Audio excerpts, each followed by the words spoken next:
Our countdown continues, a game that's not released, but whose preview was one of the highlights of 2000.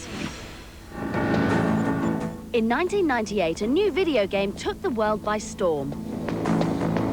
It was a game of stealth. It was a game of cunning.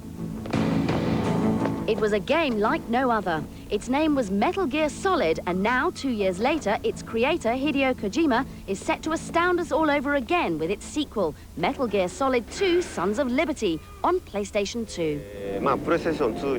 What I wanted to do on PlayStation 2 is create a real-looking three-dimensional world where you can interact with everything. To do that, we had to create objects that you can move or break. We wanted to make everything as realistic as possible. We wanted to show the air, the temperature of the air, moisture, everything to make this game real.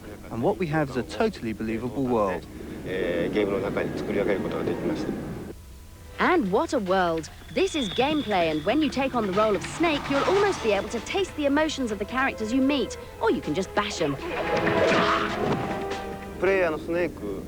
Snake has many new skills. He can do somersaults and hang from bars, but it's the hanging from bars in particular that adds a completely new element of stealth, as he can easily leap over railings, for instance, and surprise his enemies.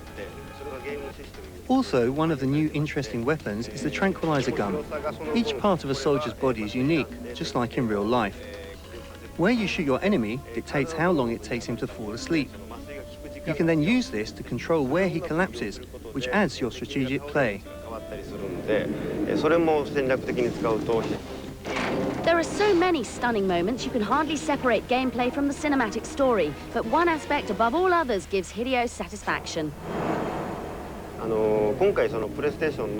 One thing I'm very proud of is the artificial intelligence. On the PlayStation, Snake was only up against single soldiers. Now all the soldiers work together as a team. The units have a captain who gives orders to the soldiers, who will work together to hunt you down. They also fight differently depending on what weapon Snake is holding in his hand.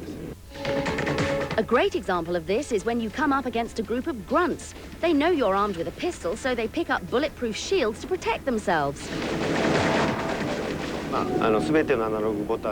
PlayStation 2's new analog controller is also very important to the game.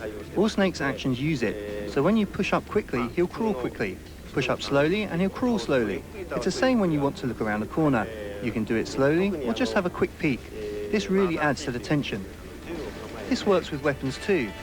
When you have your gun out, if you release the joypad button slowly, your finger will come off the trigger carefully. But if you do it too quickly, you might accidentally let off a bullet. In fact, the amount of detail is astonishing. So how does he do it?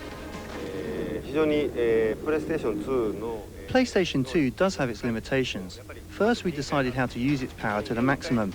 Instead of just making Snake look good, we allocated some of that power to other details, like shadows, lighting changes, and the interactive backgrounds. This adds so much to the world, it really makes you feel like you're there with the character. That's the secret.